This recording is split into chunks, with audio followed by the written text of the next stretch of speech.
Hello everyone, नमस्कार। एक बार फिर से मेरे वीडियो सेशन में आप सभी का दिल से स्वागत है।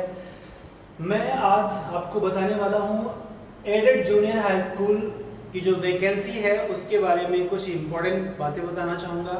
हालांकि आप सभी को पहले से पता होगा क्योंकि न्यूज़ पहले आ चुकी है, आपने कुछ वीडियोस भी देखे होंगे, लेकिन इसमें मैं कुछ डाउट्स से क्लियर करना चाहूँगा कुछ दोस्तों के कमेंट्स से कि सर इसके बारे में थोड़ा सा कुछ बताएं।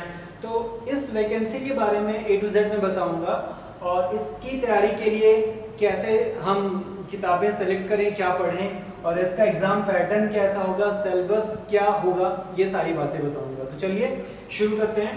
तो सबसे पहले जो हमें पता है कि ये जो टोटल पोस्ट है यानी कि नंबर ऑफ वैकेंसी ये 5000 अभी बताई जा रही है, अभी फिलहाल 5000, लेकिन इसमें ये टोटल जो है टीचर्स की नहीं है, ये 3 कैटेगरी में डिवाइड है। एक तो हेड टीचर की है यानी कि प्रिंसिपल का रहेगा, और एक असिस्टेंट टीचर और एक पियोन यानी चतुर्थ कर्मचारी। तो 3 कैटेगरी में ये टोटल नंबर ऑफ वैकेंसी रहेगी। ओके, अब रिक्वायर्ड क्वालिफिकेशन जैसे पद वैसा क्वालिफिकेशन, यानी कि जो हेड टीचर का होगा उसकी qualification comparison to assistant teacher ज्यादा रहेगी, और जो पियोन है यानी कि चतुर्थ कर्मचारी उसकी और कम रहेगी। तो जो एक सामान्य रूप से जानकारी मिल रही है सूत्रों के माध्यम से वो ये है कि बीएड बीटीसी टीचिंग एक्सपीरियंस इनको काउंट किया जाएगा हेड टीचर और असिस्टेंट टीचर के लिए, यानी कि जो हेड टीचर है उसके साथ 5 साल का टीचिंग एक्सपीरियंस है, 10 साल का टीचिंग एक्सपीरियंस इन क्वालिफिकेशन के साथ मांग सकता है, और जो असिस्टेंट टीचर होगा उनके लिए टीचिंग एक्सपीरियंस 2 साल 3 साल 4 साल यानी कि थोड़ा सा इनसे कम रहेगा, और पियोन के लिए 12th पास यानी कि जो चतुर्थ कर्मचारी रहेंगे, चतुर्थ श्रेणी के कर्मचारी, उनके लिए जो क्वालिफिकेशन 12वीं पास रहेगा। तो ये है, अभी हालांकि ये श्योर नहीं है, इसमें थोड़ा बहुत चेंजेस हो सकते हैं, थोड़ी बहुत इसमें प्लस माइनस जो योग्यता है वो की जाएगी जैसा डिसाइड किया जाएगा कमेटी के द्वारा। तो ये एक नॉर्मल क्वालिफिकेशन रिक्वायर्ड है जो आपके पास होनी चाहिए एंड आपके पास होगी भी। एज एलिजिबिलिटी क्या है ये आपको पता होना चाहिए, 21 से 40 साल, 21 साल से कम नहीं और 40 साल से ऊपर नहीं। हाँ, इसमें जो रिजर्वेशन कोटे का जो एज रिलैक्सेशन दिया जाता है वो एज इट इज मिलेगा जैसा सभी वैकेंसियों में दिया जाता है।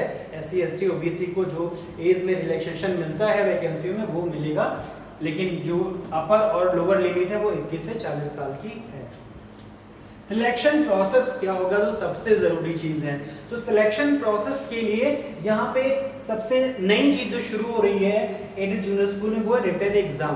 पहले क्या होता था, पहले इंटरव्यू के बेस पे ही सिर्फ इंटरव्यू लिया जाता था और मैनेजमेंट के द्वारा इंटरव्यू लिया जाता था, उसी के आधार पर सिलेक्शन दे दिया जाता था। लेकिन इस बार क्या हो रहा है कि रिटन एग्जाम कराया जाएगा।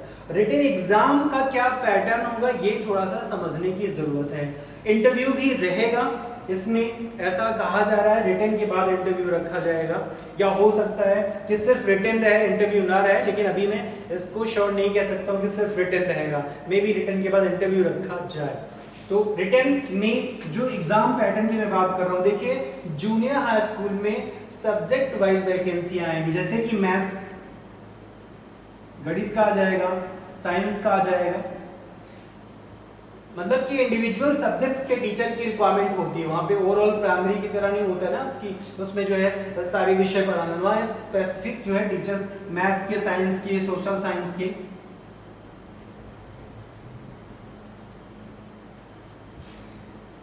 और लैंग्वेज। तो अभी जो हमें पता चली कि इतने सब्जेक्ट्स में वैकेंसियां यहाँ पे रिक्वायर्ड हैं, यानी कि मैथ, साइंस, सोशल साइंस और लैंग्वेज। लैंग्वेज का मतलब हो गया हिंदी, अंग्रेजी, संस्कृत, उर्दू। तो इतने विषय की जो है वैकेंसी आनी संभावित है, और भी हो सकता है। तब यहाँ पे होगा क्या, पेपर पैटर्न भी कैसे होगा, तो 2 तरह का सेट पैटर्न बन सकता है। एक होगा कॉमन पेपर और एक होगा ये जो आपका सब्जेक्टिवल, इसको आप स्पेसिफिक कह सकते हैं, सब्जेक्ट का होगा। तो कॉमन पेपर में वही सब कुछ रहेगा जो सामान्य जानकारी, जिसको जीएस का पेपर आप कह सकते हैं, सामान्य चीजें उसमें जीएस का रहेगा, हिंदी रहेगा, कॉमन चीजें एक तरह से आप कह लीजिए। और सब्जेक्ट का स्पेशली जैसे आप मैथ्स के हैं तो मैथ्स ही पूछा जाएगा, साइंस है तो साइंस ही पूछा जाएगा, सोशल साइंस तो सोशल साइंस पूछा जाएगा, लैंग्वेज तो लैंग्वेज। तो 2 सेट हो सकते हैं, इनको आप मान के चलिए।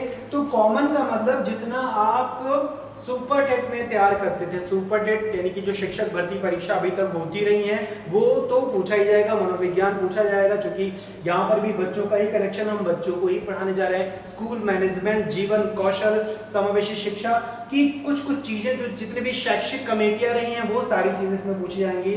और इसके बाद रीजनिंग हो सकता है, सामान्य गणित हो सकता है ना, और सामान्य जानकारी, सामान्य अध्ययन जिसको कहते हैं वो रह सकता है। जीएस का कुछ पोर्शन रह सकता है, जैसा कि आपको अदर पेपर में पूछा गया, भारतीय राष्ट्रीय आंदोलन, भारतीय संस्कृति एवं कला हो गया, कंप्यूटर साइंस हो गया। ये सारी बातें यहाँ पे कॉमन पेपर में सभी से पूछी जा सकती हैं, और सब्जेक्ट का स्पेसिफिक जो सब्जेक्ट होगा उसका अच्छा खासा पेपर होगा। तो इस तरह का ये एग्जाम पैटर्न और पेपर सिलेबस बनने की संभावना है। तो अभी से आप अपने जिस विषय से आपने बीएड किया, स्नातक किया, उस विषय की A to Z प्रिपरेशन करना शुरू कर दीजिए। दूसरी चीज, कॉमन चीजें जो आपको पढ़नी है सुपर टेट के लिए वो आप पढ़ते रहिए। ये जो क्वेश्चन बार बार पूछा जा रहा था जो है मेरे द्वारा अलग अलग कैंडिडेट के द्वारा कि सुपर टेट की करें कि जूनियर की करें, तो आपका जो है टारगेट सब्जेक्ट होना चाहिए, वैकेंसी नहीं होना चाहिए। सब्जेक्ट इन द सेंस कि जो सब्जेक्ट आप पढ़ रहे हैं उसमें आप बेस्ट करिए, चाहे हिस्ट्री पढ़ रहे हैं, ज्योग्राफी पढ़ रहे हैं, हिंदी पढ़ रहे हैं, इंग्लिश पढ़ रहे हैं, तो उसका अच्छा ज्ञान, अच्छी जानकारी रखिए। और जब सुपर टेट होगा तो वो हमें सुपर टेट में भी हेल्प करेगा, और जब ये होगा तो इसमें भी हेल्प करेगा। तो कुल मिला के सब्जेक्ट की प्रिपरेशन करिए, एग्जाम को टारगेट ना करिए, सब्जेक्ट को टारगेट करिए। अगर सब्जेक्ट को टारगेट करके चलेंगे तो सारे एग्जाम आप क्लियर कर पाएंगे। तो बस इसमें इतना ही बताना था। बाकी इसकी बैचेस या इसके कोर्स जो भी होंगे, अभी जो गवर्नमेंट के द्वारा जो सिलेबस निर्धारित किया जाएगा उसको लेकर के क्लासेस में चलाऊंगा। Thank you.